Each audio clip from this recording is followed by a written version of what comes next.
তাই সেদিন সেই চোরগুলো তাদের বাড়িতে আর চুরি করতে পারে না। যাই হোক, নিলয়ের বলদামর কারণে তাদের বাড়ির একটা অন্তত উপকার হলো। একদিন নিলয়ের বাড়িতে কিছু মেহমান বেড়াতে আসে। তখন সেই মেহমানগুলো গল্পে গল্পে নিলয়ের শাশুড়িকে বলে যে, আজকে আমি আপনাদের বাড়িতে 4টা ডাল ভাত খাবো। এই কথা শুনে নিলয় সত্যি সত্যি 4টা ভাত এবং ডাল নিয়ে তাদের সামনে হাজির হয়।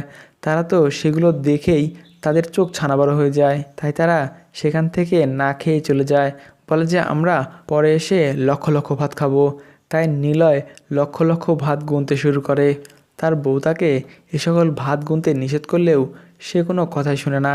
সে নিলয়ের বউকে আরও উল্টা বোঝায় যে এটি একটি মান সম্মানের সমস্যা, কারণ তারা লক্ষ লক্ষ ভাত খেতে চেয়েছে। তাদেরকে যদি লক্ষ লক্ষ ভাতের চেয়ে কম ভাত খেতে দিই তাহলে আমাদের কি মান সম্মান থাকবে? থাকবে না। তাই সে ভাত গুনতেই থাকে। এদিকে তার শাশুড়ি তার মেয়েকে সবসময় বকাঝকা করতো, বলতো তোর জামাই একটা বলদ, এটা সেটা। কিন্তু কি আর করবে, নিলয় তো বলদ সেটা সবাই জানে। তবুও নিলয়ের বউ তাকে একটু সাপোর্ট দিত, কিন্তু সাপোর্ট দিয়েও কোনো লাভ হতো না। মাঝে মধ্যে সেই নিলয়ের উপর অনেক রেগে যেত।